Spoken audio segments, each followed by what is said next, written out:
Hello, beautiful friend. Welcome back to the Fabienne Show. Before we begin today, I want to invite you to listen to this episode with your heart wide open. This is one of those episodes that may bring tears to your eyes the way it brought tears to mine, especially at the end. If you're the kind of woman who feels everything deeply, then you might want to go grab some tissues and a notebook, because not only will there be moments in this conversation that will stay with you, but my guest is also sharing so much about how she got the results that she's going to tell you about.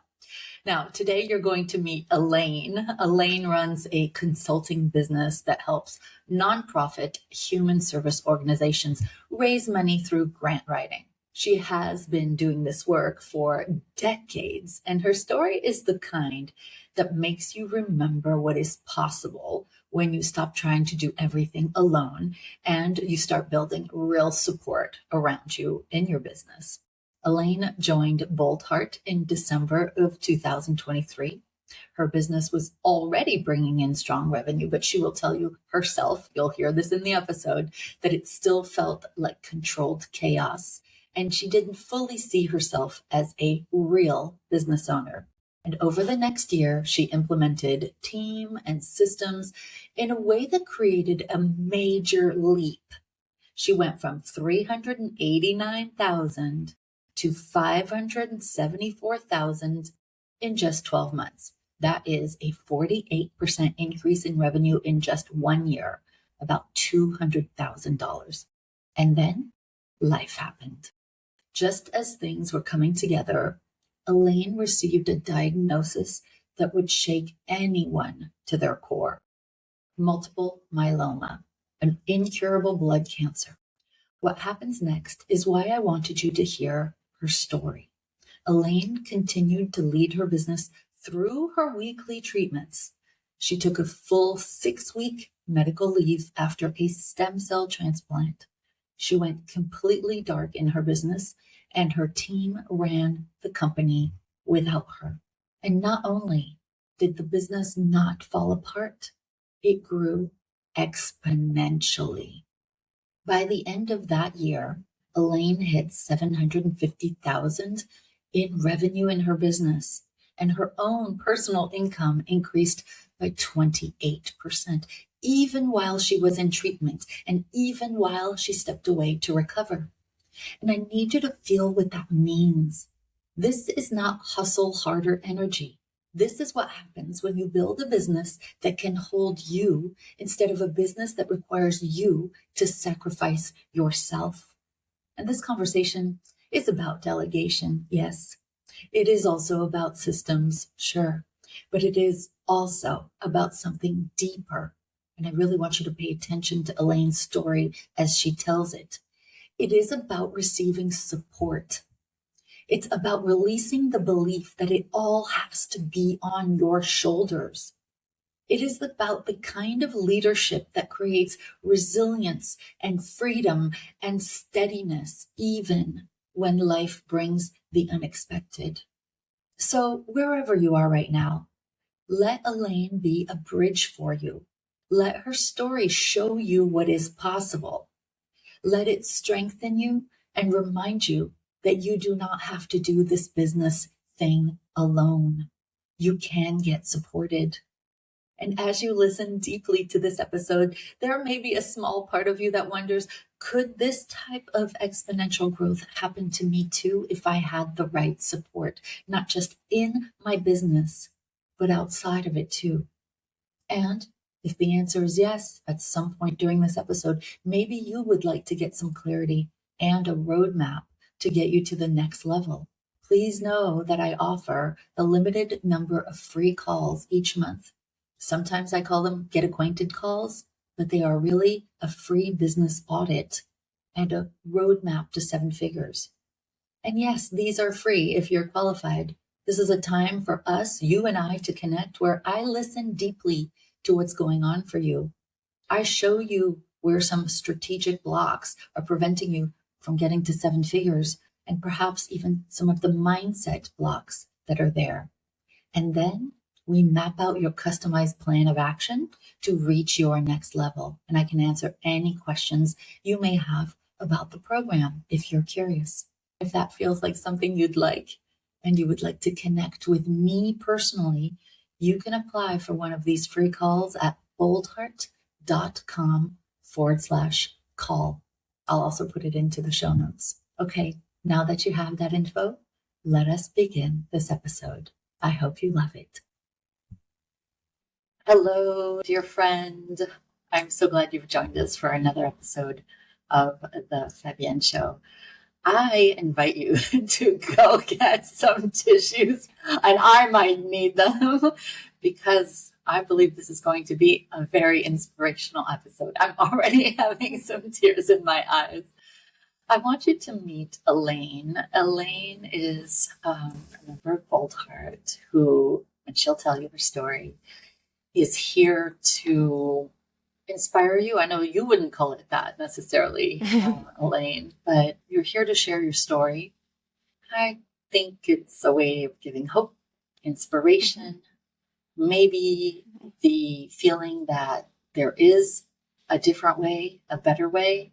And as you're listening to this, dear friends, get a notebook, get a pen or a pencil, because I believe that Elaine will give you the bridge from where you are now to where you want to be in a very motivational, inspiring way. Now that I've said that, Elaine, I'm so happy that you're here. Thank you, Fabienne. I'm so glad to be here. Yeah. It's a full circle moment for me. I'm really excited to tell my story. I can't wait to have everybody hear what you share today. Would you start by telling everyone what your business is and anything that you'd like to share about the background of your business so we get some context? Sure. I have a consulting business that helps nonprofit human service organizations to raise money for their important work through grant writing, fundraising, consulting, and strategic planning. I started doing this work over 30 years ago. When my son was born in 1995, I'd been working for another small business that was doing this work, raising foundation funds for nonprofits. And I decided I didn't want to do the commute into New York City anymore that I was doing, and I would see if I could stay home and work from home. And so I started as a freelance grant writer, and that served me very well. I was able to be at home while my kids were young, growing up. But about 8 or 10 years in, all my business came from word of mouth, and I was turning away work. And my husband was like, "Are you crazy? Why don't you get some help? Why don't you hire somebody or subcontract some of this work out and you can grow your business?" And I was a hard no, absolutely not. And it was that way for a number of years. And I think, Fabienne, a lot of it was my mindset. I really didn't see myself as a business person, or that this was a quote unquote real business. This is just my mommy track job, and I don't know how to manage people. I've never worked in a corporate setting. I don't know anything about business. Right. Even though you're turning away business and money and right. New business is coming in, the mindset, it's still not a real thing. It's just me doing something on the side to make money for, the kids kind of thing. Exactly. Yeah, exactly. Then the kids eventually did grow up and they left the house and they went off to school. And my husband and I decided to take advantage of our location independence, which my job afforded me, and he was also consulting at the time. We sold our house and we bought an RV, a motorhome, and decided to do some traveling across the United States and work from the road, which we did. One of our stops was in Big Bend National Park down in the very deep south of Texas. And we took my husband's Harley off the back of the rig, drove through the park all the way to the border of Mexico. You'll see where this story is going. It's kind of a moment of serendipity where things changed for me. We rode in a boat across the Rio Grande and then took a donkey up into a little Mexican border town and walked into a bar that was like right out of a Hollywood movie set, and sat down next to another couple that were clearly other Americans and started up a conversation. And I asked Ashley, what she was doing. They were doing some RV traveling too. She had quit her job, was trying to figure out what was next. And I said, oh, well, what kind of work were you doing? And she said, I was a grants manager at the Dana-Farber Institute in Boston. And I'm trying to figure out if I can, work for myself. And I'm like, you write and manage grants? And she said, yes. And I said, well, I write grants for nonprofits. When you get back home, if you're interested, give me a call. And she did. And she became my first subcontractor. And working with Ashley was great. She was smart. She knew what she was doing. I could, hand her some work. It was great to have a colleague. And I wondered why I had waited so long. Yeah. So that was my first step into growth. Was it about 10 years at this point? It was more than that. It was at least 15 years before I had somebody else working with me. And when I met you, I remember the day that you came onto my half-day event, probably called Scale to Seven Figures and Get Your Life Back. I do it often now, about every month or two. I remember that you joined us in Boldheart shortly thereafter. And would you be willing to share what your business was like if we were to hone in on that frozen moment in time when you attended that half-day event online with me? Give us an inkling of what your business looked like. What wasn't working that you were looking for advice or an event or a mentor or a process?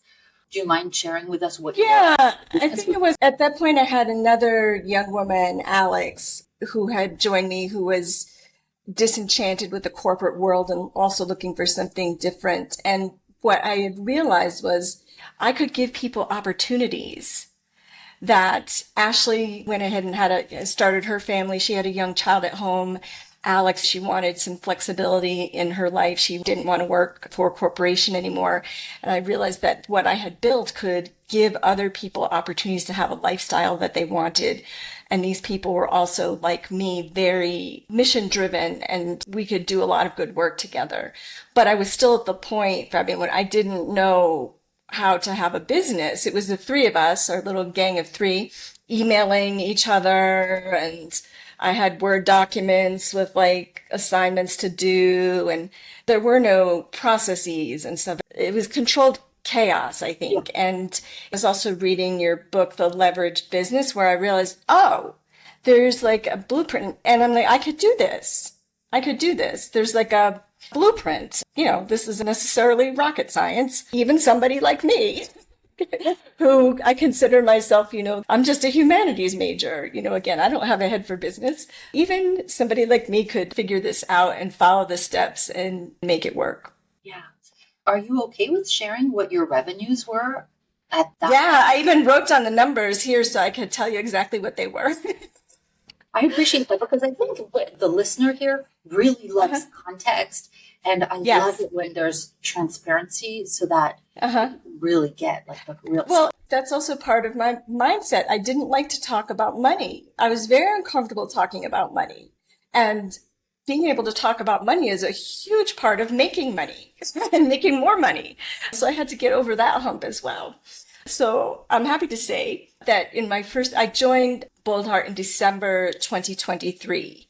And in that first year, at the end of 23, my revenues had been 389, 210. After 12 months in Boldheart, I was up at 574, 590. That was a 48% increase in revenue in 1 year's time. So that's my income, 200,000 in 1 year. Yes. So that was 48% increase in revenue. I brought on other people, but my income was still 14% more than the year before. That's fast. So I brought on more people and started putting in the systems, but I still made more money for myself during that year. Amazing. It's a big difference. You have your business make $200,000 more in 1 year. That's huge. Well, I was able to move from just the grant writing to do some things that I had dreamed of. I held my first strategic planning retreat where I brought a team of people down to Mexico into this beautiful villa where we spent time together, like dreaming up what they wanted to do with their programs and for the people they were serving, and creating a 5-year plan together and creating, building the team together and building cohesion. That was something I had always dreamed of. And I also started a new service helping the organizations define, measure, and demonstrate their impact. So I was also able to do some things that have been in the back of my mind and that my team helped me to realize. Yeah. Take us to, what time I'm going to. Yeah. Okay. I will introduce this. Yeah. I'll go right into it. Yeah. It was a little dramatic. I joined Boldheart December 2023. So just about a year later, December 2024, I was flying high with all this stuff. Everything was cooking. Everything was working, falling into place. The money is coming. My dreams are happening. I'm hosting retreats in Mexico, just like I always dreamed of. My team is wonderful. Everybody's gelling. There's good consistency. Clients are happy. I go to the doctor for a checkup and my blood work comes back off. And at first it was, you're anemic. I'm like, okay. I was otherwise very healthy, hadn't been sick a day.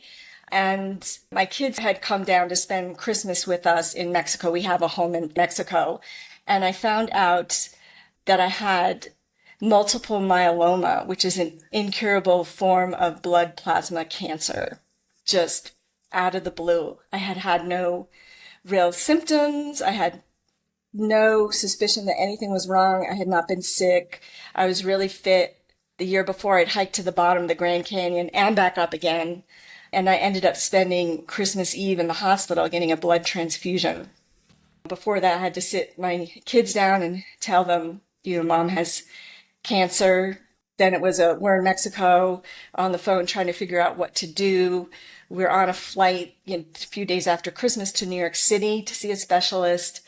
Then 2 days after that, on another flight to Phoenix because we decided to do treatment at the Mayo Clinic in Phoenix and spend the year there, where I learned I would have to have eventually a stem cell transplant.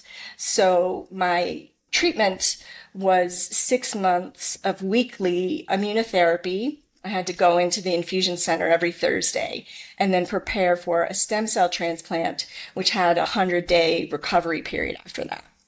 There I was. And I contacted your team at Boldheart. You were very kind to tell me to take the space that I needed.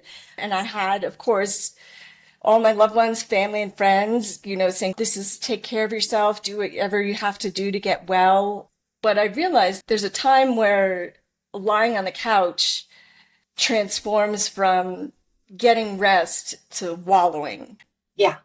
I had read this book called Radical Remission. And it talked about these 10 principles, these 10 things that people do who have a remarkable recovery from their cancers and what they do to get well. And of course, in addition to getting all the medicine that modern science had available to me, I went through the, things about diet and faith and things like that. But one of them was to have a sense of purpose. Yes. And my work and serving my clients and serving my team gave me that sense of purpose, that reason to get up, and a feeling of normalcy. Yes. I was very fortunate not to have severe side effects from my treatments. I felt fairly well. And of course, I was working from my home office, so I could take naps on the couch if I needed to. But again, Fabienne, it was a bit of a mindset thing too. Through you and other people, I've learned, how to ask powerful questions. And I asked myself, what if this year I recovered completely from cancer and I achieved all my business goals? That's a bold question to ask oneself at that junction in your life. Yeah, I've got some perspective on it now. Oh, and let me skip to the ending. There's a happy ending. I did the treatment worked.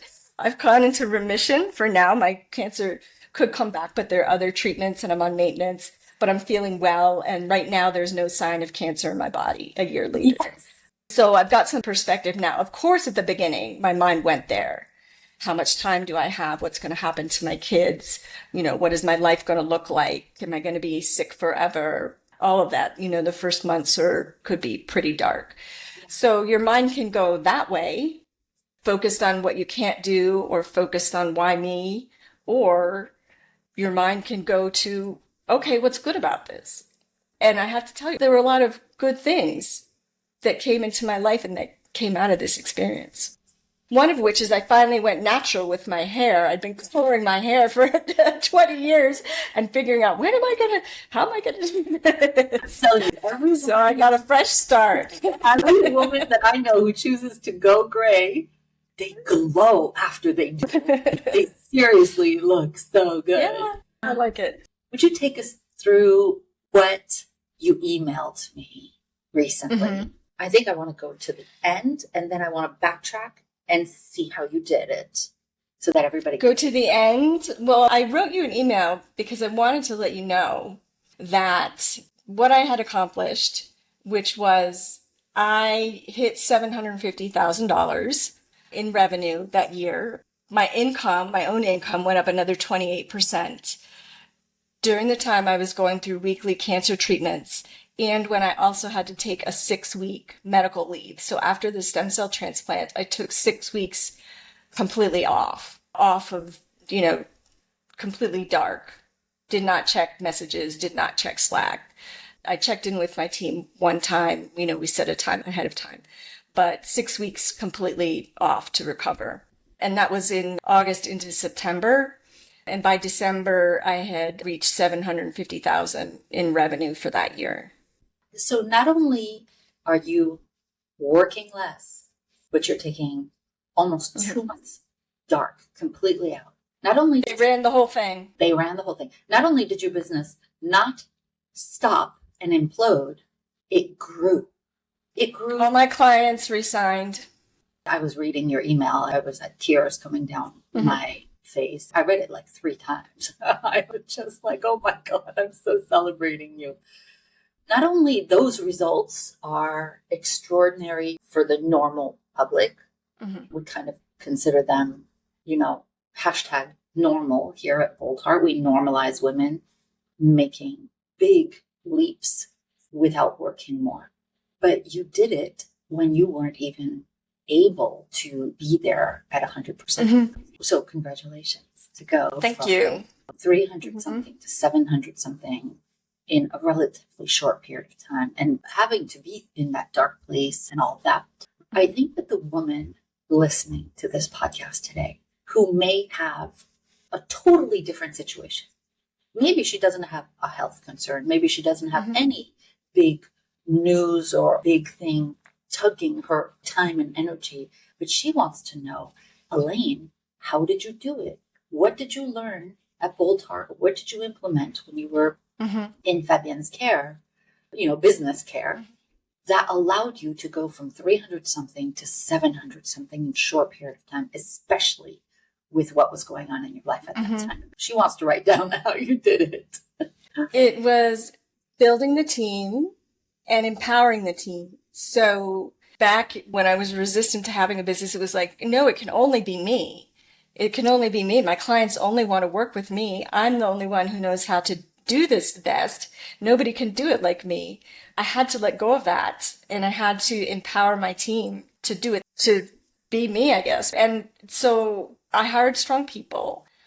I think, well, I wouldn't consider myself a good manager, but I am a good coach. And that was important. And of course, it's the systems. For the first time, I had set up systems. Here's how you do this. Here's where you find this. Centralized, standardized ways of doing things. Centralized ways of places of finding things.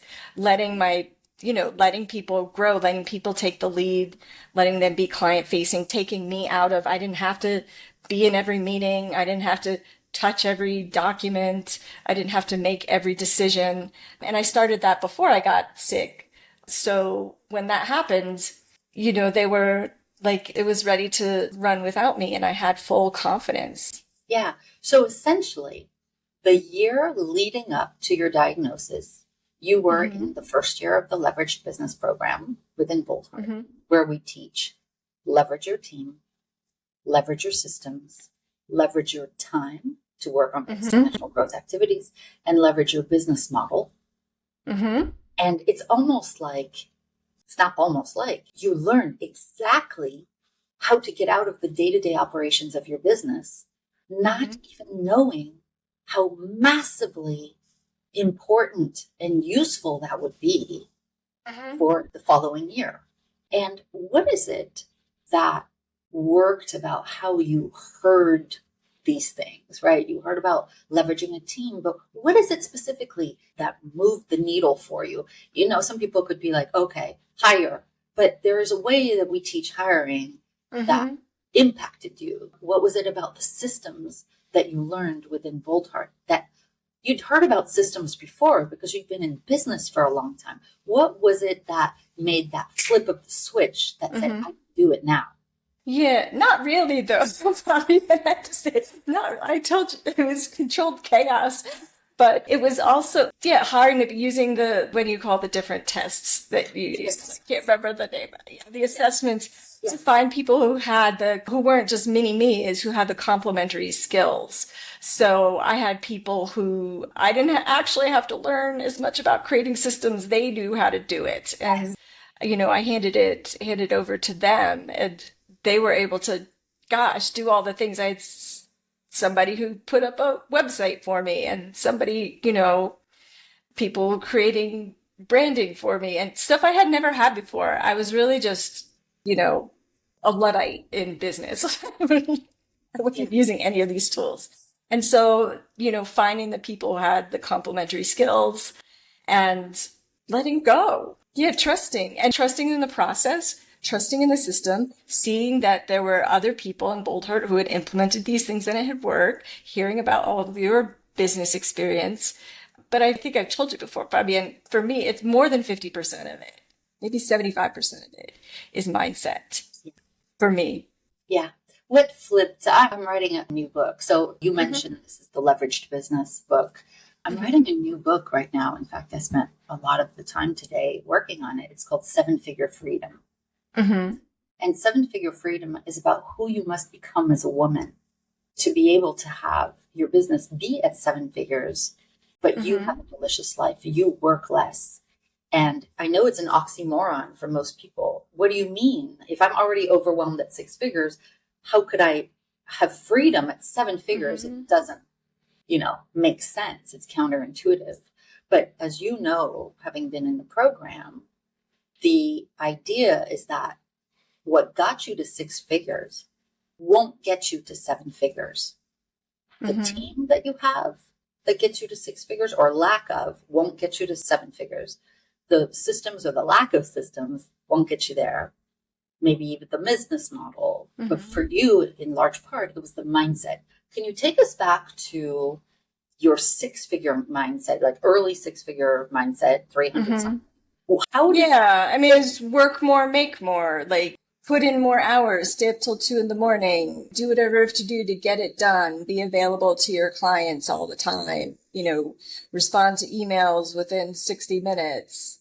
That's what I thought was the key to success. Just doing more. It was kind of a people pleasing thing too. Like, oh yeah, if I never make any mistakes and I'm always right there and I meet their every need, then they'll be happy. The more that I work, the more that I'll make, and I have to work more in order to be able to deserve more.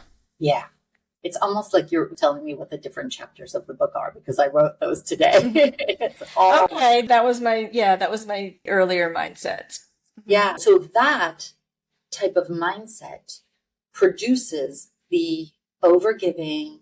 They say jump, I say how high, the scope creep, the babysitting the team or the clients, the I'll take the work back. Nobody will do it like me. Oh, why would I delegate something like that when I can do it so much faster, so much better, et cetera, et cetera, et cetera.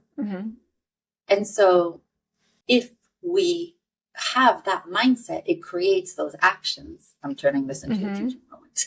If we have those beliefs and that identity of only I can do it, then we stay stuck. We are rescuers and fixers and people pleasers. But when we shift to the mindset, not only do we start to delegate better, we start to set up systems and documentation so that the team can run from those systems and documented processes to then allow us to remove ourselves from the whack-a-mole I'll touch every document, I'll be involved in every meeting, and then we can focus on exponential growth activities. In your case, focused on healing, and your business grew because you set these things up.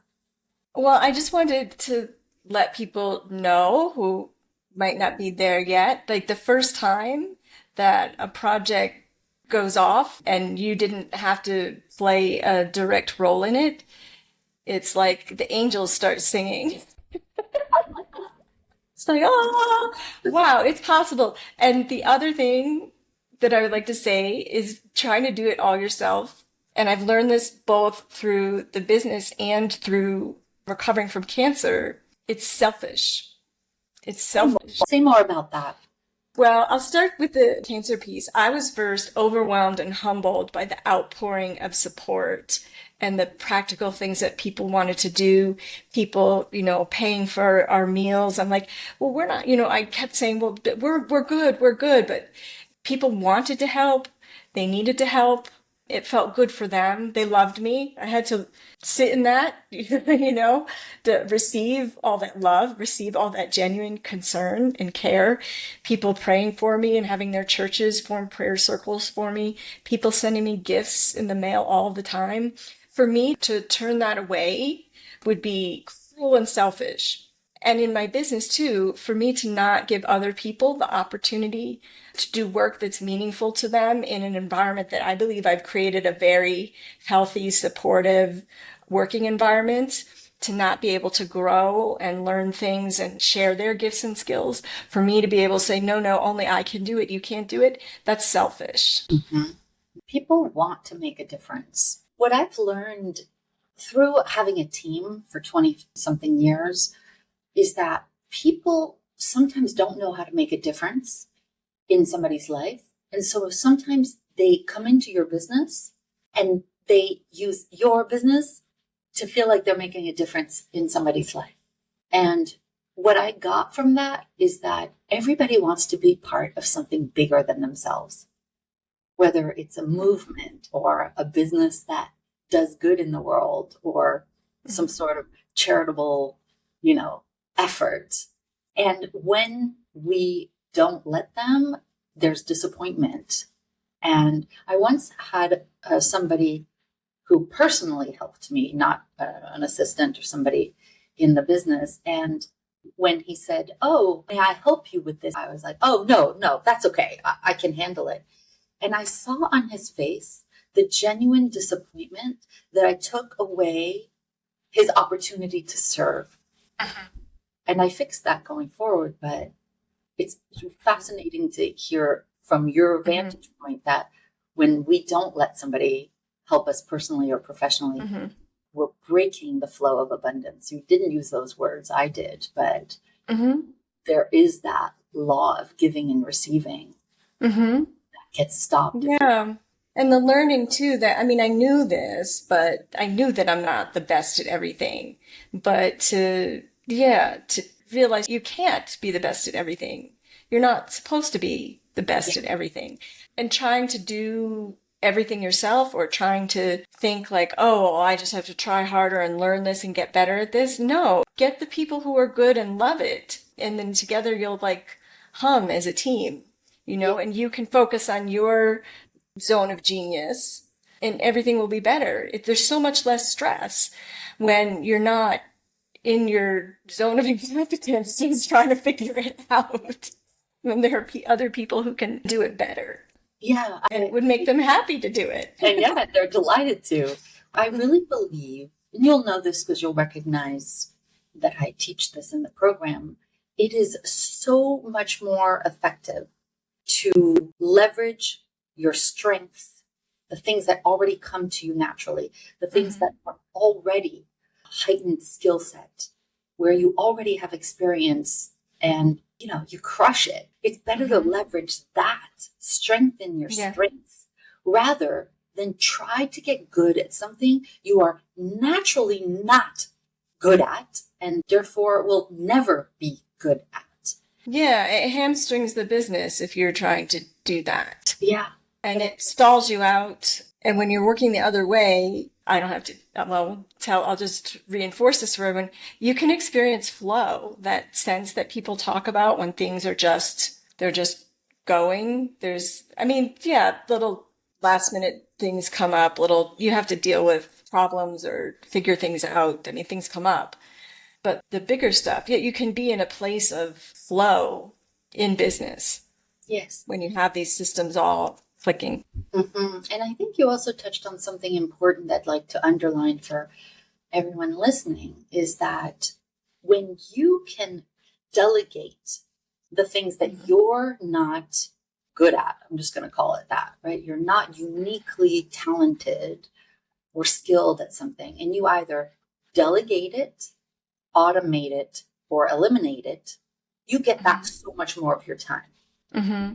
And that allows you to work on exponential growth activities using your skill set. But when you surround yourself additionally with people who are also only working in their unique brilliance, and they're not doing anything that they're competent at, they're only doing things in your business where they're in the flow and they could do it for free all day long because they love it so much and they're so good at it. But of course, they're not going to do it for free. You're creating a uniquely brilliant team where everybody is, not to sound too corporate, but is producing results that would previously be unfathomable. Like everybody is in full gear. And that is one of the small hinges that opens up the big quantum leaps in somebody's business. I would say you've experienced 2 quantum leaps so far. And the idea that you actually have to work less, right? So Elaine, you got yourself out of things you didn't enjoy and you allowed yourself to be supported. And these people that you hired using the process that we talked about allowed you to get more done with you only working on things that you enjoy and delegating everything else. So you got better results working less. Yeah, I want to bring up another point too about why, because there's a lot of business programs out there, as you know, but why Boldheart has made such a difference for me is, I think you've also called it, and forgive me if I'm putting words into your mouth. This is how it seems to me, a more feminine approach to doing things. Because that was another piece of, like, to me, business sounded like harsh and heartless, but the way you teach and address how to deal with, everything from people who, aren't producing the way they should, or, just how to build a team and how to build a culture, that it's really important to me that my team and my culture we feel very close to one another, that we feel, like the human connection piece of it is important to me, that we take care of each other, not like, did you meet your numbers? If not, you're out of here. But exactly. And you also, address that, how to build that culture and how to, lovingly give feedback to people and just practical things that resonated very much with me, that didn't feel like, oh, I can't do that. That's not nice.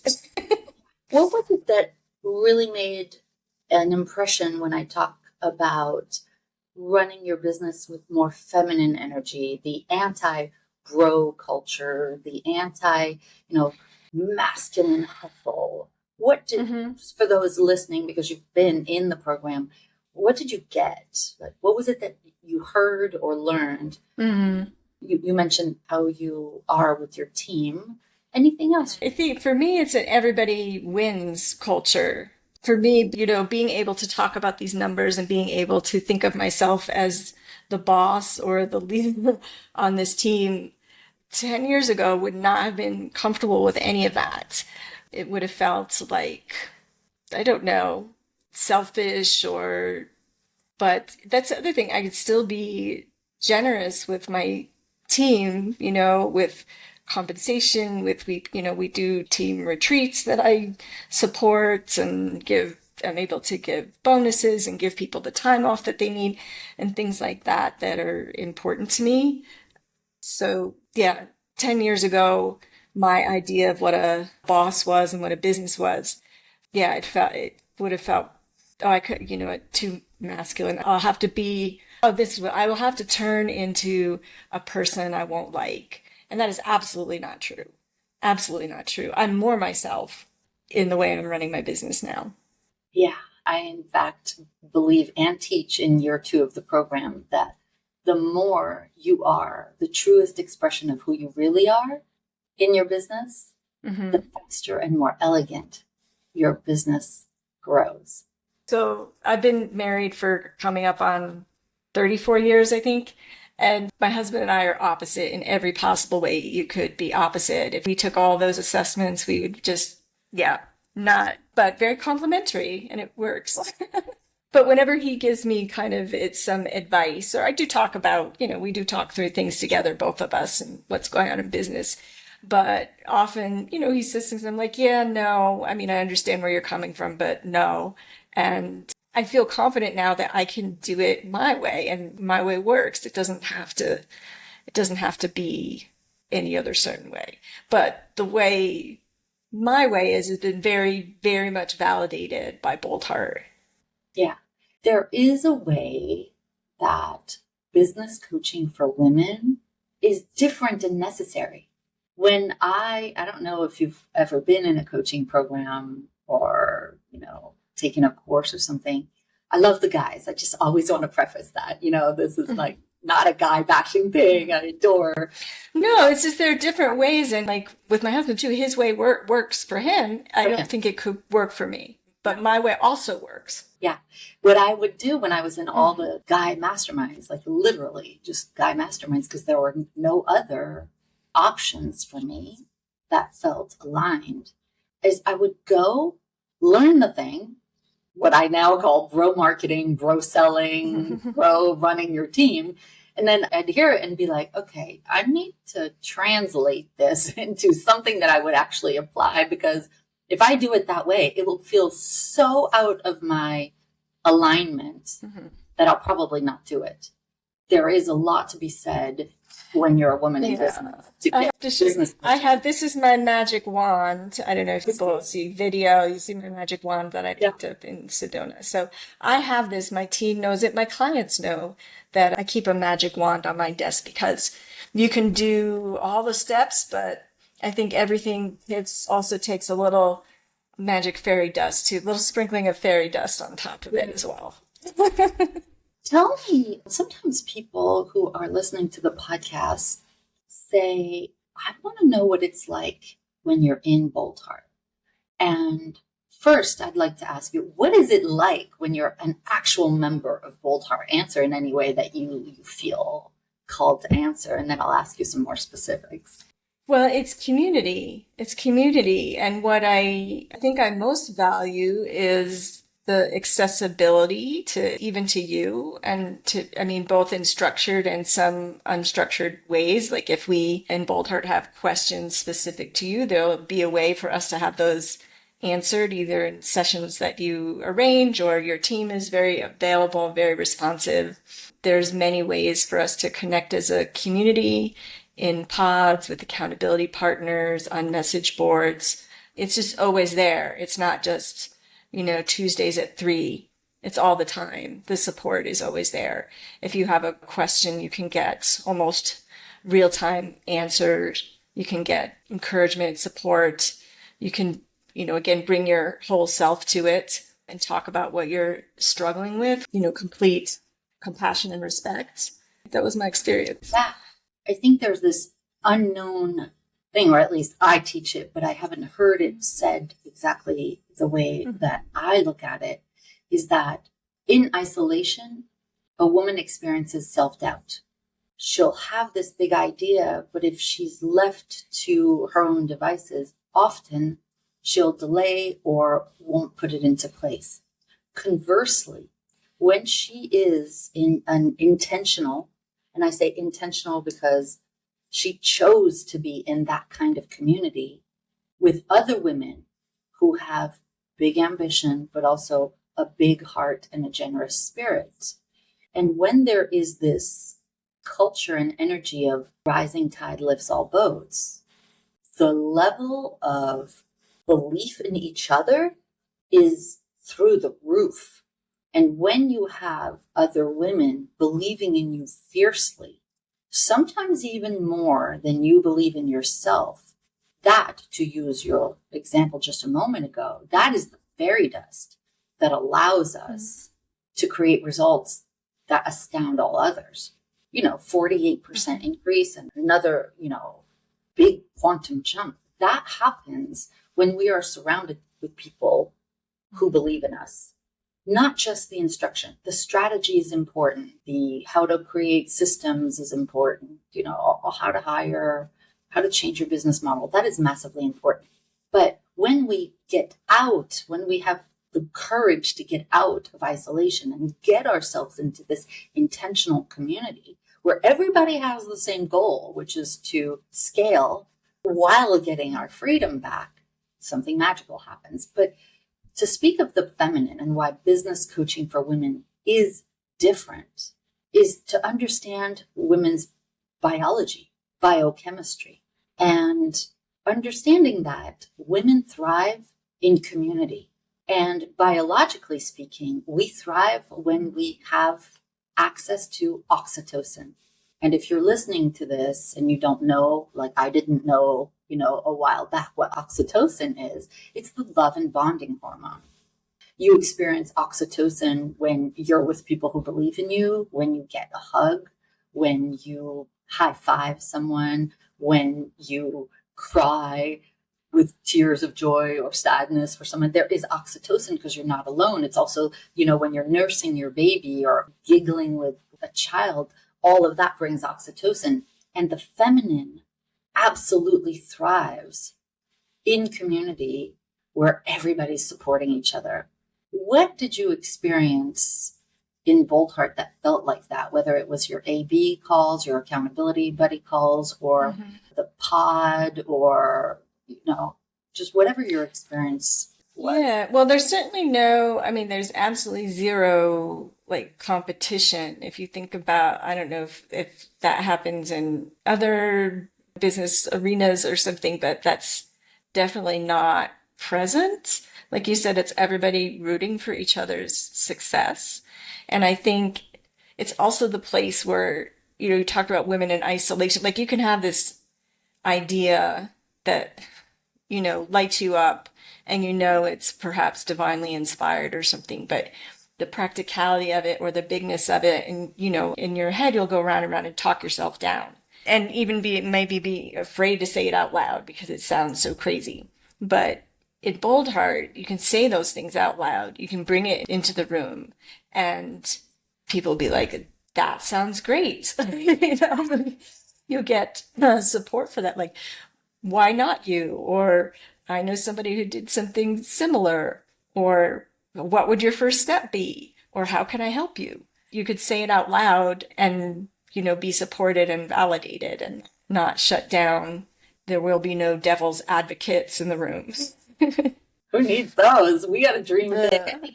The accidental communities, and when I say that, it's people who don't have a business, but they are in our community because they're a neighbor or a family member, but they're not entrepreneurs. They don't understand that at the first speed bump that they notice us experiencing, or the first or the 100th speed bump, that it's actually not helpful for us when you say, maybe you should just get a real job, because they don't get that we're unemployable and we're not going to go get a real job. When you are in an intentional community, there's so much camaraderie that says, I understand you, I get you, I believe in you, I champion you, I am here for you. Mm-hmm. And, the other people who have done it. They've done it. So you can, being able to see yourself, can't remember the word now, representation, seeing people very much like you who have done the thing is very empowering. And I like that you used the words very much like you, because sometimes in terms of the mindset and the identity, when we are not yet at seven figures, we have this image that we're projecting of what a seven-figure female business owner looks like, acts like. And sometimes we aggrandize her and make her feel that she's separate from who we are. Like maybe you need long legs and maybe you need like to be really like charismatic from the stage. And actually you can be at seven figures with not long legs and not long eyelashes and, you know, seven kids and not charismatic, but just being a quiet person. Whatever the idea that we tend to have about what a woman at 7 or 8 figures looks like is kind of shattered in the best way, to your point, when we're surrounded by people who have done it and you're like, yeah, she's just like me. I don't have to become somebody that I'm not. In fact, that's giving me permission to say, yeah, I can be who I am. And I think for me too, it's also maybe it's the more, I'll call it feminine business. Like I'm involved in the not-for-profit sector and the human services sector. So again, my mindset, I used to think like, you can't make money doing that. We're all supposed to be, you know, working for pennies, being Mother Teresa, you know, and I think maybe there are other quote unquote female type businesses where it's like, how can I make $1 million doing my thing? And it's absolutely possible. And why not? Yeah. If you understand that it's really just a formula, at Boldheart, we call it a recipe. It's just a formula. Just follow the recipe. It doesn't matter what your business is. We're going to leverage your team. We're going to leverage your systems. We're going to leverage your time, your business model, etc. There isn't a business for which this cannot work. Doesn't matter what the business is. The process is still the same. And I think that's when you realize that it's like, okay, I may not know how to make a souffle. Like if I talk to somebody on the street and I say, tell me, how do you make a souffle? I bet you the majority of people wouldn't tell you that it's 100, grams of that and 80 grams of that and this number of eggs and this is what you do. But if you gave them the recipe and say, just follow this, they'll get it. And then they too, I cook a lot. So of course I'm thinking in terms of recipes, but it could seem overwhelming at first. And then after a while, like today, I can make a souffle without looking at the recipe. And that's what happens in Boldheart, is it doesn't matter who comes in. It doesn't matter what the business is. You just need the willingness to learn the recipe and get in the kitchen, and we'll show you how to do it.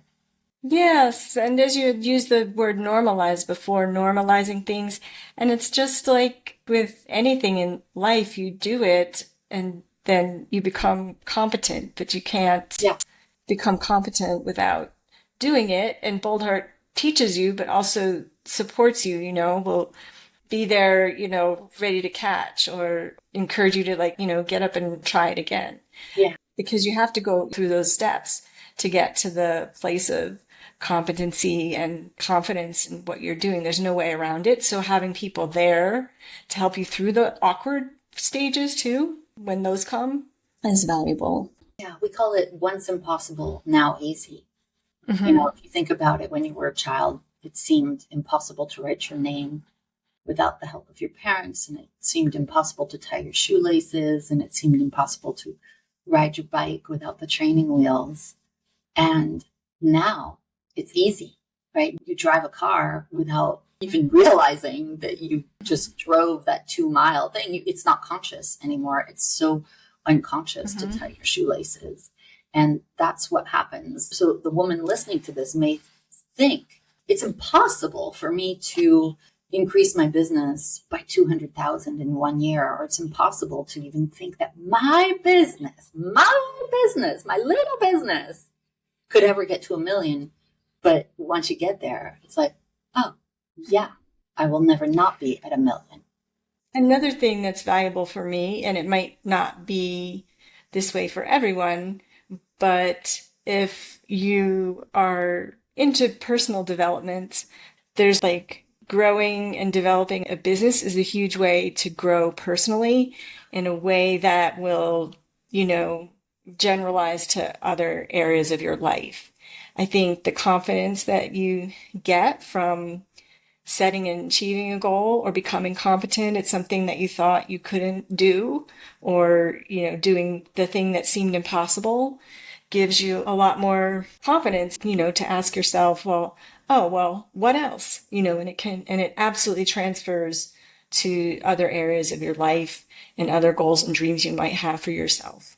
Yeah, without question. I've said it before on this podcast, but I think it bears repeating because of what you just said, is that in this program, when we work on the mindset, when the confidence shows up, you can see it on a woman's face in person, but even on Zoom like this, your face changed, Elaine. There is a different energy than the woman I first saw on Zoom. No criticism, no judgments. It's just different, right? And that is a combination of, yes, I've done some things differently, but I've become someone different. And that's the whole point of seven-figure freedom. It's not just about what you do, it's about who you become in the process of being on track for $1 million in your business, where maybe you never thought you would when you first opened your business, like never imagined.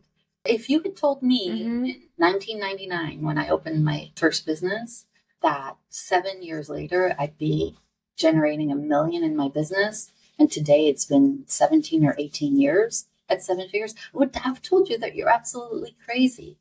But when you do, to your point, you do the work, right? Having your own business is one of the best ways to change, to grow personally. You become a new person. I'm sure you've become a new person even from what you've experienced the last year or so on your healing journey. You have become a different person. I want to ask you what's next for you. Where do you see your business in the next 12? Yeah, 12 to 18. Question. Yeah.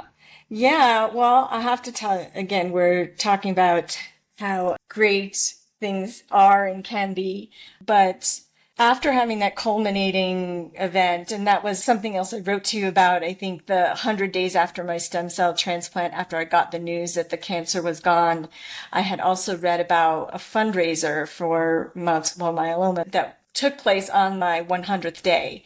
And I made it a goal to run in that 5K. So to train through my recovery from the transplant.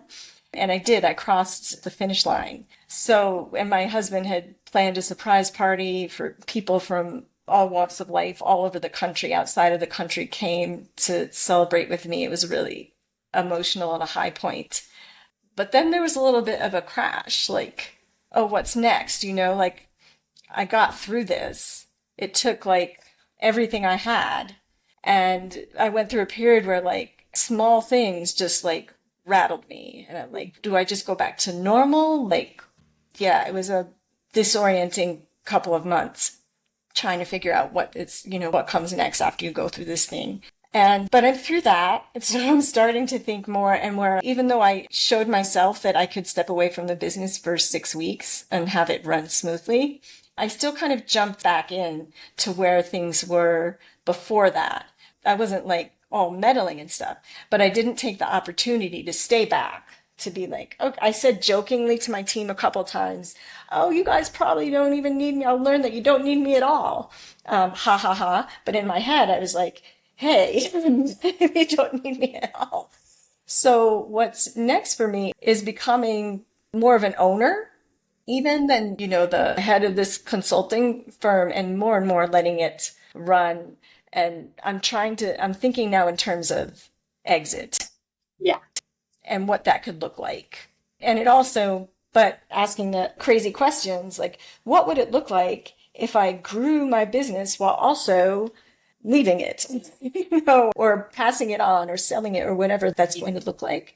So I'm looking that's all a big question mark right now. That's the next phase to move. Yeah, and when you and I reconnected just a few days ago, I shared with you that is a very profound question.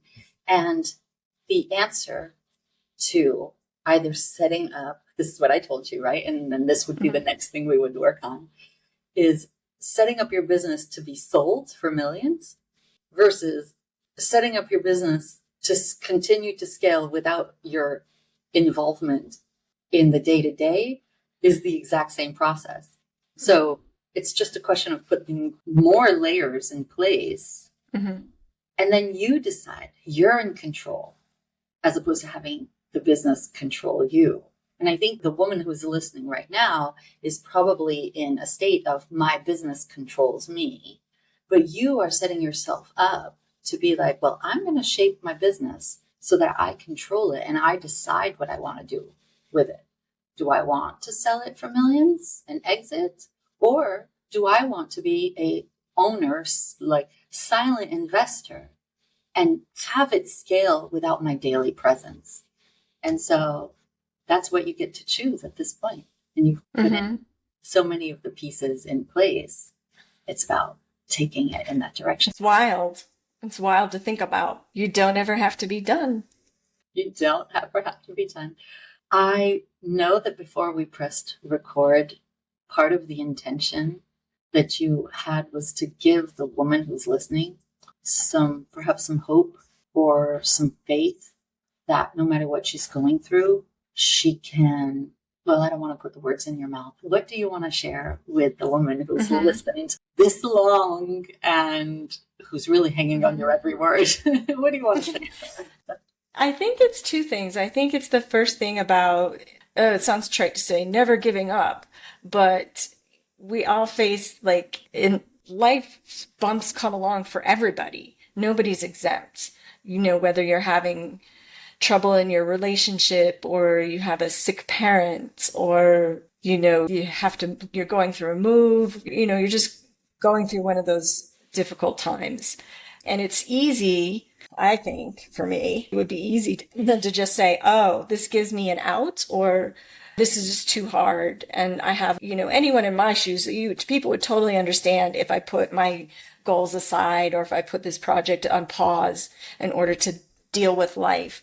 But I think life is never going to stop coming. So I would encourage people to get the support, to find the way. And I don't want it to sound like push through, you know, in that hard way. But I think, you know, like I said, I found purpose and hope and all of those things from continuing on. And I learned a lot about myself and I had a lot of help. And that's the other part that I would tell people is to take the help.